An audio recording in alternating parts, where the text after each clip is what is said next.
Halo teman-teman semuanya, tahukah kamu siapakah Bapak Pendidikan di Indonesia? Kalian pasti tahu dong siapa. Seperti yang kita ketahui, beliau adalah Ki Hajar Dewantara. Di kesempatan kali ini, saya akan membahas biografi dari Ki Hajar Dewantara. Yuk kita simak bersama.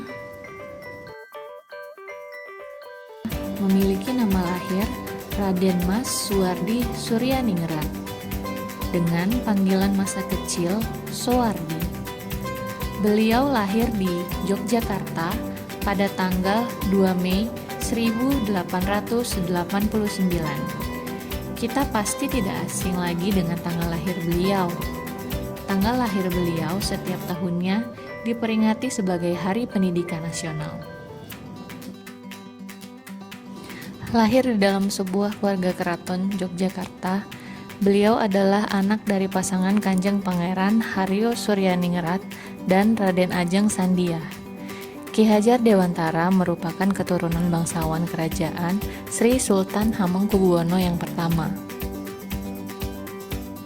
Dengan status keluarganya tersebut, beliau mendapat kesempatan untuk menempuh pendidikan di Sekolah Dasar Belanda, Europese Lagere School atau disingkat ELS.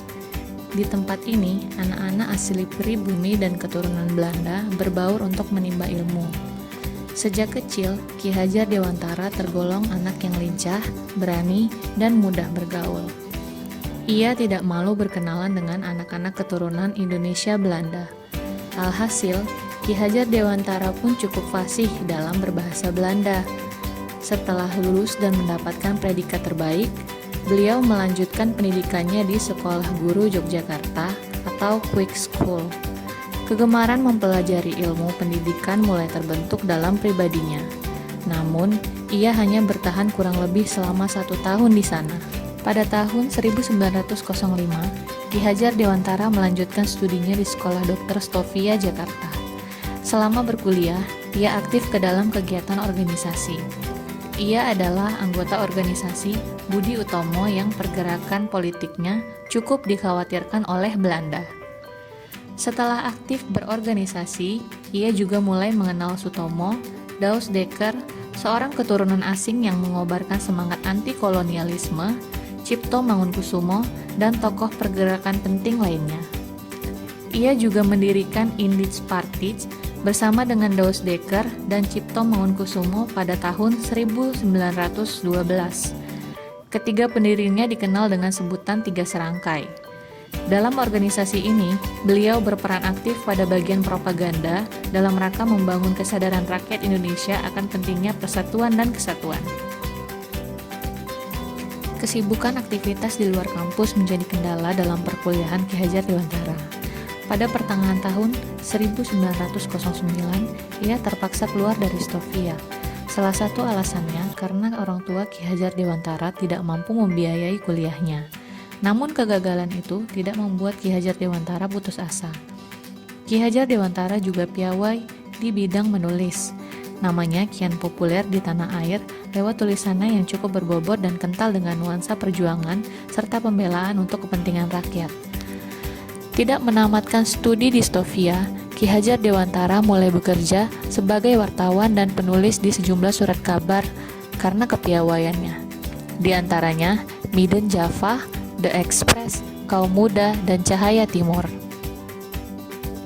Dalam karirnya, beliau menghasilkan tulisan-tulisan komunikatif, tajam dan patriotik yang penuh dengan semangat anti penjajahan. Pada tahun 1913, warga pribumi diberatkan dengan permintaan sumbangan oleh pemerintah Hindia Belanda. Dana yang terkumpul tersebut digunakan untuk merayakan kemerdekaan Belanda dari Prancis.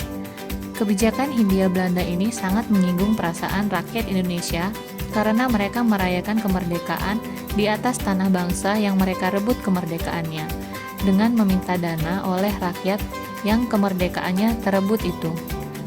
Hal ini juga memicu reaksi kritis dari Ki Hajar Dewantara. Ia menuangkan kritik terhadap pemerintah Hindia Belanda lewat 2 tulisan. Al Ziekens Nederlander was, yang artinya seandainya saya seorang Belanda, dan in voor allen, maar ook allen voor een. Satu untuk semua, tetapi semua untuk satu. Tulisan inilah yang membuat beliau ditangkap oleh pemerintah Hindia Belanda dan diasingkan ke Pulau Bangka. Douws Dekker dan Cipto Mangunkusumo memprotes hal ini.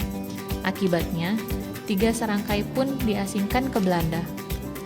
Selama berada di Belanda, beliau menggunakan waktunya untuk belajar. Pengasingan ini justru membuatnya semakin berpikir kritis tentang pendidikan.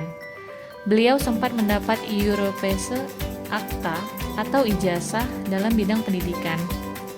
Inilah yang menjadi bekalnya memulai institusi pendidikan yang didirikannya dan juga mempengaruhinya dalam mengembangkan aturan pendidikan.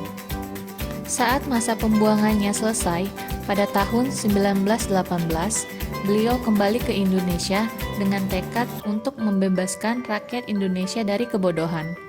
Beliau mendirikan Perguruan Nasional Taman Siswa pada tahun 1922 dengan tujuan untuk menanamkan rasa kebangsaan dalam rangka memperoleh kemerdekaan.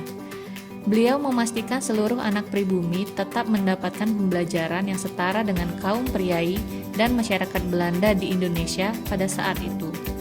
Lalu, beliau mengganti namanya menjadi Ki Hajar Dewantara dan melepas gelar bangsawan yang dimilikinya.